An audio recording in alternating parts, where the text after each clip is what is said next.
उधळा गुलाल, वाजवारे नगारे, त्रैलोक्याचे स्वामी आज धर्तीवर आले.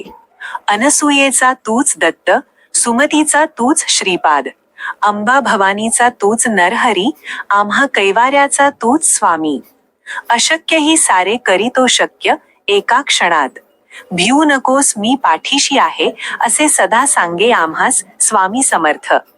रामकृष्ण हरी मंडळी, श्री स्वामी समर्थ. मंडळी, या सृष्टीत जेव्हा अधर्म वाढतो, जेव्हा माणूस दुःखात बुडतो, तेव्हा परमेश्वर स्वतः कोणत्या न कोणत्या रूपात अवतरतो. अशाच एका दिव्य अवताराची कथा आज आपण ऐकणार आहोत. ज्यांचं नाव घेताच मन शांत होतं, ज्यांचं स्मरण केल्यावर संकट दूर पळतात, ते म्हणजे अक्कलकोट निवासी श्री स्वामी समर्थ महाराज. स्वामी समर्थ हे नाव फक्त नाव नाही, तर लाखो भक्तांच्या जीवनाचा आधार आहे. भिऊ नकोस मी तुझ्या पाठीशी आहे, हे त्यांचं वचन आजही प्रत्येक भक्ताला धैर्य देतं. पण अनेकांच्या मनात एक प्रश्न येतो, स्वामी समर्थ नेमके कुठून आले? त्यांचा जन्म कसा झाला? ते प्रकट कसे झाले? ही कथा साधी नाही, ही कथा आहे एका दिव्य शक्तीच्या पृथ्वीवर अवतरण्याची. असं मानलं जातं की स्वामी समर्थ हे भगवान श्री दत्तात्रेयांचे तिसरे पूर्ण अवतार होते. पहिला अवतार श्रीपाद श्री वल्लभ, दुसरा अवतार श्री नृसिंह सरस्वती, आणि त्यानंतर ही दिव्य शक्ती पुन्हा पृथ्वीवर अवतरली, ती स्वामी समर्थांच्या रूपाने. स्वामी भक्तांनो, श्री स्वामी समर्थांच्या प्रगट होण्याबाबत दोन दिव्य आणि रहस्यमय कथा प्रचलित आहेत. एक कथा सांगते की स्वामी समर्थ प्रथम छेली या पवित्र खेडेगावी प्रगट झाले, तर दुसरी कथा आपल्याला कर्दळी वनातील त्या अद्भुत प्रसंगाकडे घेऊन जाते, जिथून पुढे ते अक्कलकोट मध्ये प्रगट झाले. या दोन्ही दिव्य घटनांमागील संपूर्ण सत्य आणि अद्भुत कथा आपण पुढे सविस्तर जाणून घेणार आहोत. असे हे परब्रह्म चैत्र शुद्ध द्वितीया शके 1049 म्हणजेच इसवी सन 1149 मध्ये छेली या पवित्र खेडेगावी प्रगट झाले, अशी दिव्य परंपरा सांगते. त्यांचा जन्म जितका अद्भुत आणि अलौकिक आहे, त्याहूनही लाख पटीने विलक्षण आणि चमत्कारिक आहे त्यांचे संपूर्ण जीवनचरित्र. इसवी सन 1149 ते 1878 हा त्यांचा अवताराचा काळ मानला जातो. परंतु सत्य हे आहे की 1149 पूर्वीही आणि 1878 नंतरही स्वामी समर्थ आपल्या दृश्य आणि अदृश्य अशा दोन्ही स्वरूपांतून भक्तांवर कृपा करतच राहिले आहेत, आणि आजही त्यांची लीला अखंडपणे सुरू आहे. म्हणूनच स्वामींच्या चरित्राचा पूर्ण शोध घेणे म्हणजे जणू सूर्यालाच हातात पकडण्यासारखे अत्यंत कठीण कार्य आहे. तरीही त्यांच्या कृपेने आणि त्यांच्या नामस्मरणाच्या आधाराने आपण आज त्यांच्या प्रगट दिनानिमित्त त्यांच्या त्या दिव्य अवताराची, त्या अद्भुत लीलांची आणि त्यांच्या अनंत कृपेची कथा जाणून घेण्याचा एक छोटासा प्रयत्न करणार आहोत. पण त्यापूर्वी मंडळी, मी हा व्हिडिओ तयार करण्यासाठी मी खूप मेहनत घेतली आहे, त्यामुळे तुम्हाला हा व्हिडिओ आवडला असेल तर एक लाईक आणि सबस्क्राईब नक्की करा. तुमचा एक लाईक आणि सबस्क्राईब माझ्यासाठी खूप अमूल्य आहे.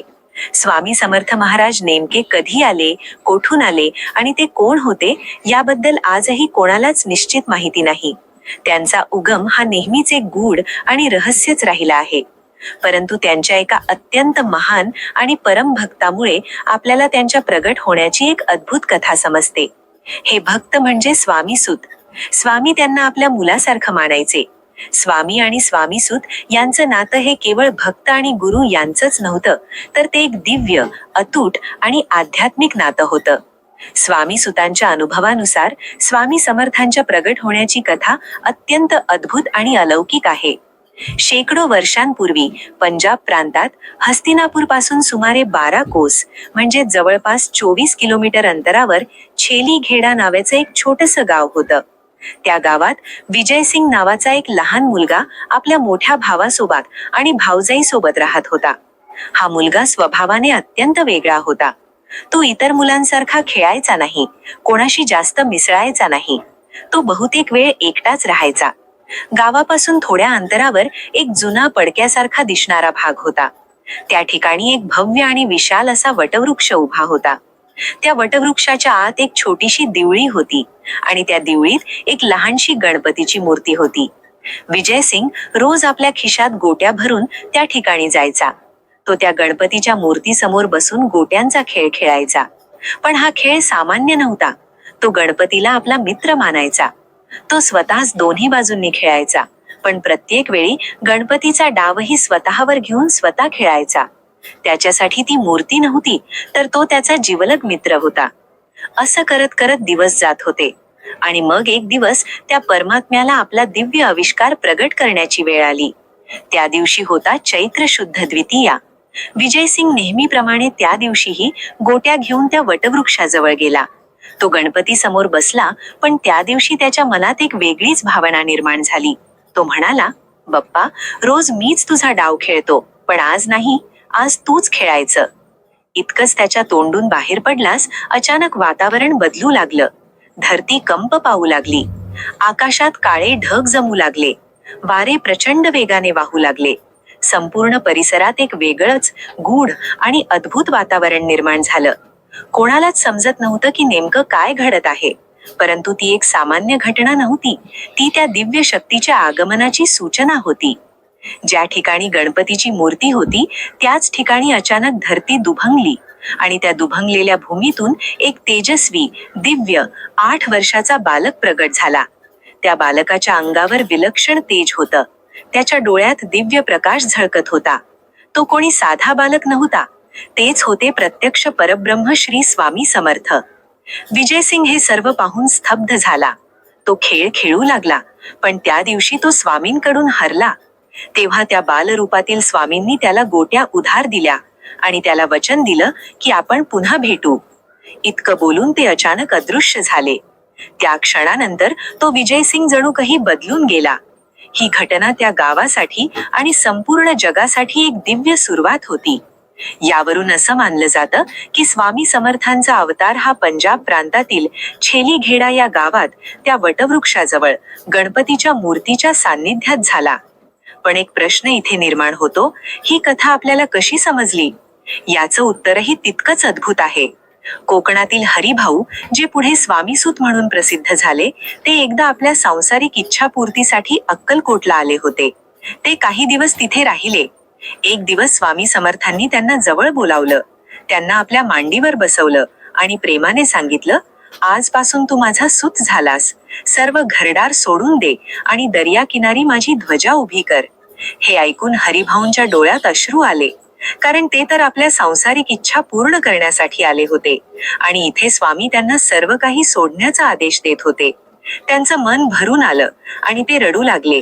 तेव्हा स्वामी समर्थ प्रेमाने म्हणाले, "रडतोयस काय? माझं पोट बघ किती मोठं आहे. त्यावर हात फिरव बघ." हरिभाऊंनी स्वामींच्या सांगण्याप्रमाणे त्यांच्या पोटावर हात फिरवला आणि त्या क्षणी त्यांना गाढ ध्यान लागलं. त्या ध्यानावस्थेत त्यांना आपले अनेक जन्म आठवू लागले आणि त्यातच त्यांना एक जन्म स्पष्टपणे दिसला. तो जन्म म्हणजेच विजयसिंग. त्यांना समजलं की विजयसिंग हा दुसरा कोणी नसून तो स्वतःचा पूर्वजन्म होता. याच अनुभवानंतर स्वामी समर्थांच्या प्रगट होण्याची ही अद्भुत कथा जगासमोर आली आणि विशेष म्हणजे या संपूर्ण घटनेला स्वतः स्वामी समर्थांनी मान्यता दिली होती. म्हणूनच ही कथा केवळ एक गोष्ट नाही, तर ती एक दिव्य सत्य आहे, जी स्वामींच्या परब्रह्म स्वरूपाची अनुभूती करून देते. इसवी सन 1459च्या सुमारास माघ वद्य 1 शके 1380 श्री नृसिंह सरस्वती स्वामी महाराज यांनी गाणगापुरास निर्गुण पादुका स्थापन केल्या व त्यानंतर शैल यात्रेचे निमित्त साधून ते कर्दळी वनात अदृश्य झाले. कर्दळी वन असं घनदाट आणि भयान जंगल की तिथं सूर्याची किरणं सुद्धा जमिनीपर्यंत पोहोचू शकत नव्हती. उंच उंच झाडं, एकमेकांत गुंतलेल्या वेलींनी पूर्ण वन झाकलं होतं. चारही बाजूंनी अंधार आणि दाट सावल्या. त्या वनात हिंस्त्र पशूंचा वावर होता. भयानक गर्जना, पण तरीही एक विचित्र दडपण आणणारी शांतता. जणू ते ठिकाण जगापासून पूर्णपणे दूर होतं. तिथं ना माणसांची वर्दळ, ना कोणताही मार्ग. अगदी वाऱ्यालाही आत जाण्याची भीती वाटावी इतकं बंद, इतकं गूढ ते वन होतं.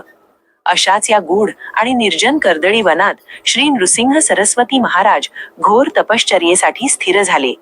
त्यांनी डोळे मिटले आणि पूर्णतः समाधी अवस्थेत प्रवेश केला. ही तपश्चर्या काही दिवसांची नव्हती, काही वर्षांचीही नव्हती, तर तब्बल 350 वर्षे चाललेली होती. मानवी बुद्धीला न समजणारी अशी ही साधना होती. या दीर्घ काळात त्यांनी ना अन्न घेतलं, ना पाणी, ना कोणाशी संवाद साधला. त्यांच्या संपूर्ण अस्तित्वात फक्त ध्यान होतं, फक्त परमेश्वराशी एकरूप होण्याची अवस्था होती.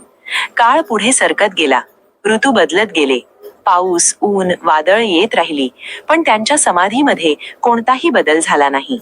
ते अचल, अविचल आणि पूर्णतः स्थिर राहिले. हळूहळू त्यांच्या स्थिर देहाभोवती मुंग्यांनी वारूळ बांधायला सुरुवात केली.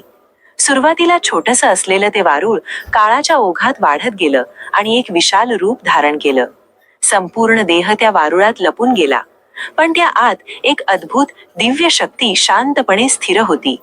जंगल वाढत गेलं, काळ बदलत गेला, पण त्या वारुळात एक तेजस्वी ऊर्जा निरंतर प्रज्वलित राहिली. जणू ती दिव्य शक्ती योग्य क्षणाची प्रतीक्षा करत होती. काळ शांतपणे पुढे सरकत होता. कर्दळीवन पूर्वीसारखंच गूढ, निशब्द आणि जगापासून दूर उभं होतं. पण आता तो क्षण जवळ येत होता, ज्या क्षणी त्या दिव्य तपश्चर्येची फलश्रुती जगासमोर प्रकट होणार होती. स्वामींच्या लीलांचा प्रारंभ होणार होता. त्या वनाच्या काठावर उद्धव नावाचा एक साधा गरीब लाकूड तोड्या राहत होता. दिवसभर कष्ट करून जंगलातून लाकूड गोळा करून तो आपल्या कुटुंबाचा उदरनिर्वाह करत असे. त्याचं आयुष्य कठीण होतं, पण मन मात्र प्रामाणिक आणि साधं होतं. एके दिवशी नेहमीप्रमाणे तो कर्दळी वनात शिरला. जंगल नेहमीसारखंच दाट, भयान आणि शांत होतं. लाकूड शोधत असताना त्याची नजर एका भल्या मोठ्या उंच झाडावर पडली.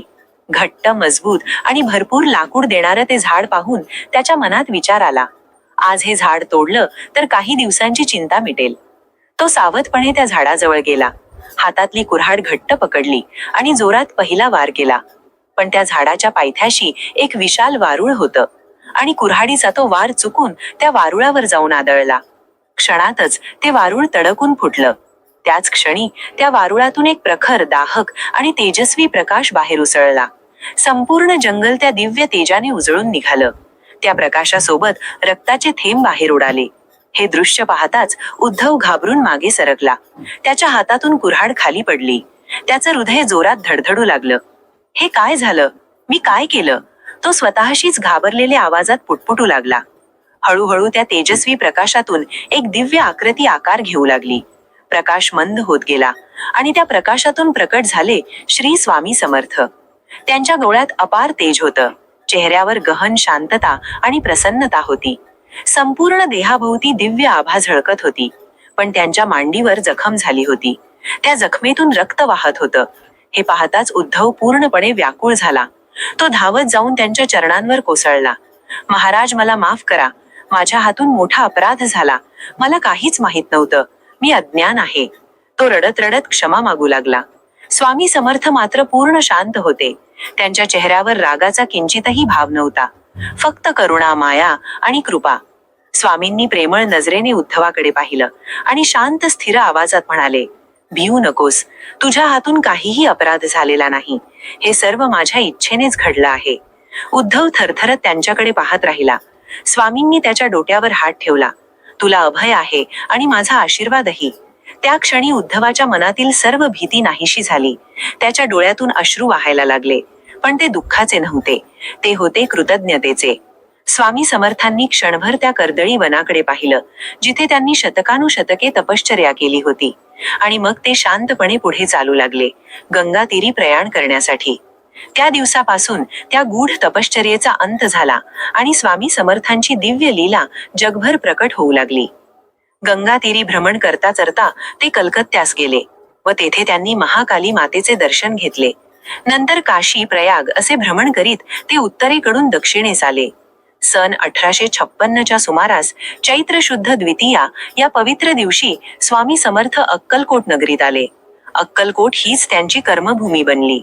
तेथे त्यांनी खंडोबा मंदिरात वास्तव्य केलं. तिथूनच त्यांच्या अद्भुत लीलांचा प्रारंभ झाला. लोक दूर दूरून त्यांना भेटण्यासाठी येऊ लागले.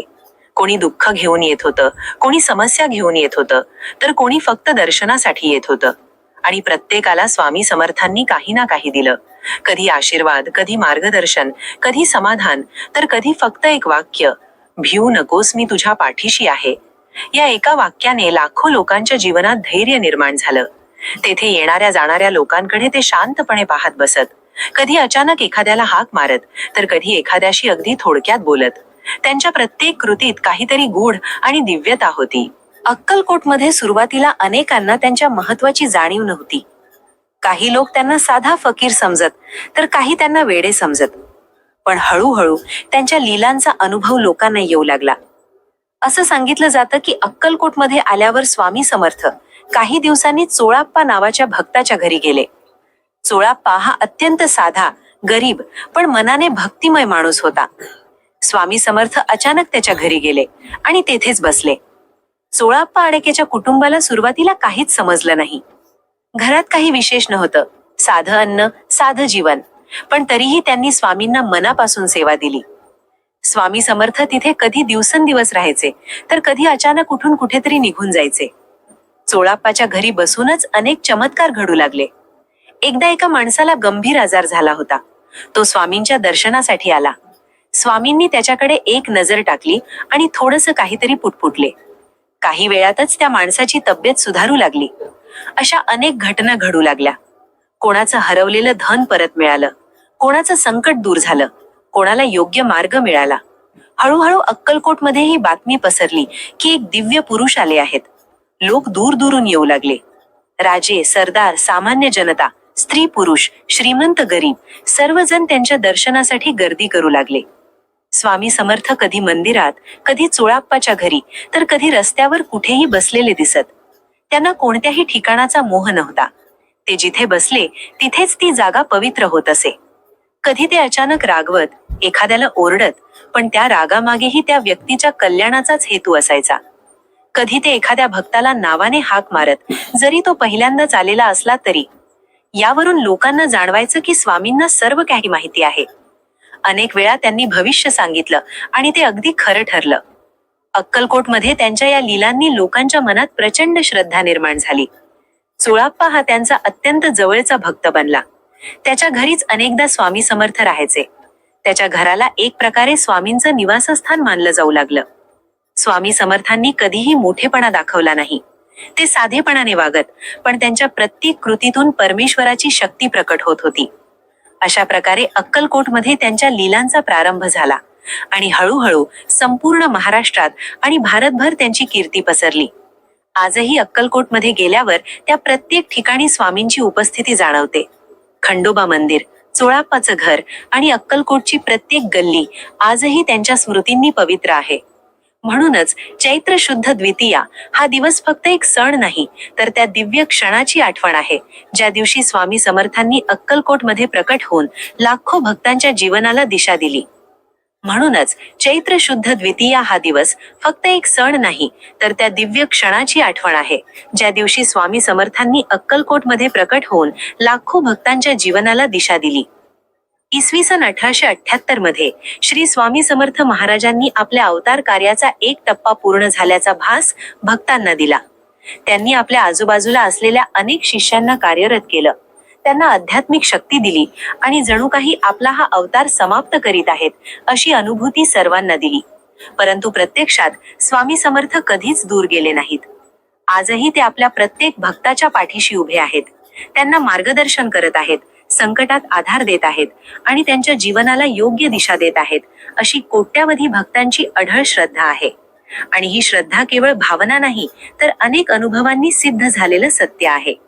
रविवार दिनांक 30 एप्रिल 1878, चैत्र वद्य त्रयोदशी, शके 1800, बहुधान्य नाम संवत्सर या पवित्र दिवशी अक्कलकोट येथे वटवृक्ष समाधी मठ स्थानी मध्यान्हकाळी श्री स्वामी समर्थ महाराजांनी आपल्या अवतार कार्याची समाप्ती केल्याचा प्रसंग घडला. त्या दिवशी वातावरण अत्यंत भावपूर्ण आणि गंभीर झालं होतं. भक्तांच्या मनात एक वेदना होती, पण त्याच वेळी एक दिव्य शांतताही अनुभवत होते. स्वामी समर्थांनी आपल्या देहाचा त्याग केला, पण आपल्या अस्तित्वाचा नाही. त्यानंतर स्वामी समर्थांना त्यांच्या परम शिष्य चोळाप्पा यांच्या निवासस्थानाजवळ समाधीस्थ करण्यात आले. आजही ती समाधी भक्तांसाठी एक अत्यंत पवित्र स्थान आहे, जिथे जाऊन अनेकांना आत्मिक शांती आणि समाधान प्राप्त होतं. श्री स्वामी समर्थ हे केवळ एक संत नव्हते, तर ते पूर्ण ब्रह्मस्वरूप अवतार होते, अशी भक्तांची दृढ धारणा आहे. भगवान श्री दत्तात्रेयांचा तिसरा पूर्ण अवतार म्हणून त्यांना ओळखलं जातं. त्यांचं स्वरूप एका मर्यादेत बांधता येणारं नव्हतं. भक्तांनी ज्या भावनेने पाहिलं त्या त्या रूपात त्यांनी दर्शन दिलं. कोणाला ते श्री विठ्ठलाच्या रूपात दिसले, कोणाला भगवान श्री विष्णूच्या तेजस्वी स्वरूपात दिसले, तर कोणाला भगवती देवीच्या करुणामय रूपात त्यांचा अनुभव आला. हीच त्यांच्या परब्रह्म स्वरूपाची साक्ष आहे. स्वामी समर्थांनी आपल्या संपूर्ण आयुष्यात असंख्य लीला केल्या. त्या लीलांमधून त्यांनी भक्तांना केवळ चमत्कार दाखवले नाहीत, तर त्यांना योग्य मार्गही दाखवला. दुःखी लोकांना आधार दिला, निराशांना आशा दिली आणि अडचणीत सापडलेल्या लोकांना संकटातून बाहेर काढलं. म्हणूनच आजही जेव्हा भक्त मनापासून त्यांना हाक मारतो, तेव्हा स्वामी समर्थ त्याच्या मदतीला धावून येतात, अशी प्रत्येकाची श्रद्धा आहे. स्वामी समर्थांचा जयघोषही तितकाच प्रभावी आणि ऊर्जादायी आहे. अनंत कोटी ब्रह्मांड नायक, महाराजाधिराज, योगीराज, परब्रह्म, सच्चिदानंद, भक्त प्रतिपालक, अक्कलकोट निवासी श्री स्वामी समर्थ महाराज की जय. हा जयघोष उच्चारताच मनात एक वेगळीच शक्ती निर्माण होते आणि भक्तिभाव जागृत होतो. तसेच अवधूत चिंतन श्री गुरुदेव दत्त, जय जय स्वामी समर्थ हा मंत्रही अत्यंत प्रभावी मानला जातो. स्वामी समर्थांचा तारक मंत्र हा केवळ शब्द नाही, तर तो भक्तांच्या जीवनाला उभारी देणारा, संकटातून मार्ग दाखवणारा आणि मनाला स्थिरता देणारा एक दिव्य आधार आहे. म्हणूनच स्वामी समर्थ हे केवळ भूतकाळातील एक अवतार नाहीत, तर ते आजही जिवंत आहेत, आपल्या प्रत्येक भक्ताच्या हृदयात, त्यांच्या श्रद्धेत आणि त्यांच्या अनुभवात. आणि अनंत काळापर्यंत ते आपल्या भक्तांच्या पाठीशी राहून त्यांना मार्गदर्शन करत राहतील, हीच प्रत्येक स्वामी भक्ताची अढळ श्रद्धा आहे. मंडळी, श्री स्वामी समर्थांची ही दिव्य कथा आपल्याला केवळ इतिहास सांगत नाही, तर आपल्या जीवनाला दिशा देणारा एक अमूल्य संदेश देते. श्रद्धा, विश्वास आणि नामस्मरणाच्या जोरावर कोणतेही संकट दूर होऊ शकते. आणि आपल्या पाठीशी स्वामी समर्थांसारखी दिव्य शक्ती असेल तर भीतीला आपल्या जीवनात स्थानच उरत नाही. म्हणूनच मनापासून एकच प्रार्थना करूया, स्वामी आम्हाला योग्य मार्ग दाखवा, आमच्यावर आपली कृपा सदैव ठेवावी. जर तुम्हाला अशीच स्वामी समर्थ